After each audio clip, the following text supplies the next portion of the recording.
This is Love Your Work. On this show, we help you make it as a creative entrepreneur. Find your unique voice, find the right mindset to succeed, be the first to capitalize on new opportunities to make a living making your art. I'm David Cadavy. If you want to join us here on Love Your Work every Thursday, please hit subscribe on your podcast app and get your free Creative Productivity Toolkit. Sign up at cadavy.net/tools. One thing I've discovered in talking to many of my guests is that your creative voice doesn't magically appear in your mind. You have to put in the work, and then your voice emerges from that work. But to do that work, you have to keep your creative machinery working. You have to keep putting out work. You have to keep cleaning out the waste that gets in the way of putting out that work. And that's what I'm talking about in this week's episode. I call it Creative Hygiene. Today's sponsor is Babbel, the #1 selling language learning app in the world. I can tell you that learning a new language is one of the greatest hacks in life. I know because living in Colombia would be a big struggle if I hadn't learned Spanish. It's like discovering a secret world on a video game. With Babbel, you can learn Spanish, French, Italian, German, Russian, Swedish, and more.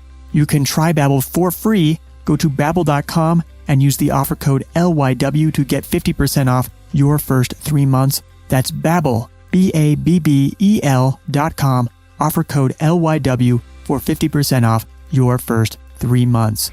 And now, Creative Hygiene.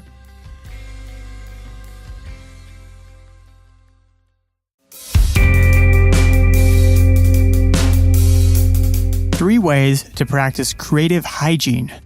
If you want to have consistent and quality creative output, you need to practice creative hygiene. Practicing creative hygiene isn't a whole lot different from any other type of hygiene, such as brushing your teeth. As you go about life, eating and drinking things, your teeth build up residue, and you have to brush and floss that residue away. And as you go about life, living it, consuming the creative work of other people, you also build up a residue of creative expression. You feel the need to interpret your experiences and learnings, or a book or a movie or a song inspires you in some way.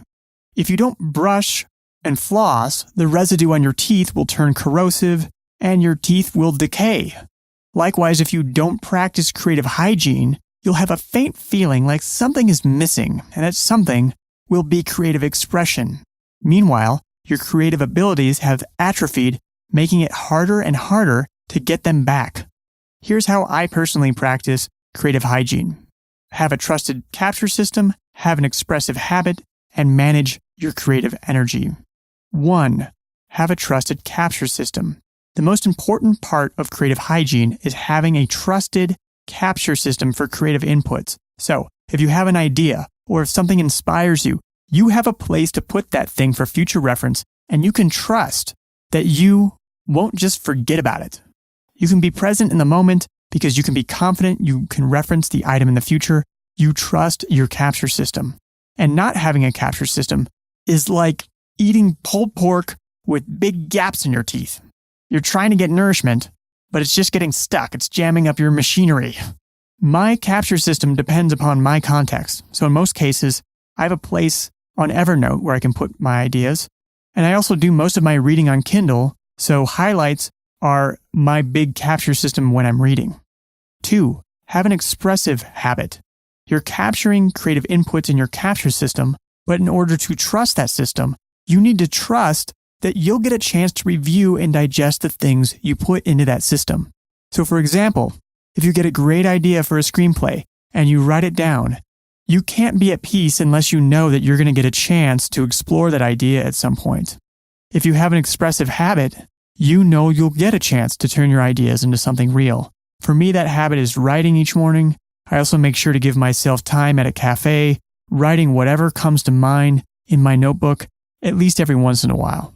To have an expressive habit, give yourself a daily opportunity to produce whatever comes to mind. Sometimes you literally review what's in your capture system, but simply giving yourself a regular opportunity to explore your ideas can keep you from feeling creatively plaque-ridden. 3. Manage your creative energy. If you don't give yourself fresh energy with which to follow your creative ideas, it's like brushing your teeth when you're already half asleep. You won't do a good job. Your hygiene is just going to suffer in the end. Stay attuned to your creative energy and how it fluctuates throughout the day and the week. I find I do my best writings in the morning. Also keep in mind how creative ideas really happen. They seem to come in an instant, but they actually follow a slow progression. You may also notice, like me, various mental states that make creative ideas real. If you work with your creative energy, with how creative ideas really happen, and if you do your creative work in the right mental state, you can keep your creative chops sparkling clean.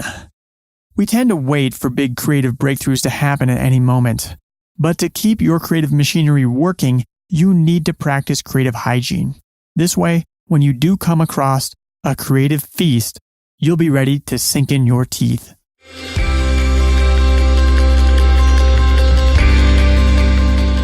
Is Love Your Work helping you find your unique creative voice?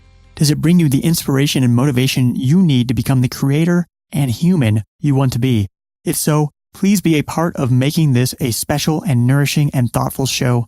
Support the show on Patreon. You'll be an even bigger part of this show than you already are. If you contribute just a coffee a month, you'll be helping support the hosting and production of Love Your Work.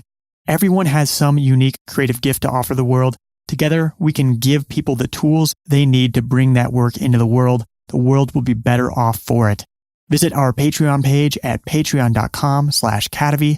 This is a different kind of model for supporting the work you love. The choice is yours. Vote with your dollars, put your money where your mind is, and keep Love Your Work going. Visit our Patreon page at patreon.com/Cadavy. As a thank you, you'll get early access, bonus content, and a discount on Love Your Work merchandise. Learn more at patreon.com/Cadavy. That's patreon.com/KA, D as in David, A, V as in Victor, Y. Love Your Work is brought to you in part by our Patreon supporters, such as mini sponsors Roxana Maynard of Agility Alchemist at agilityalchemist.com and Julian Power of julianpower.co, as well as top supporters such as Jeffrey Mason and Vitas Pankovichis. This has been Love Your Work, and I'm David Cadavy. The theme music for this show is At Sea by Dorena from the album About Everything and More by arrangement with Deep Elm Records at deepelm.com. Love Your Work is a production of Cadavy, Inc.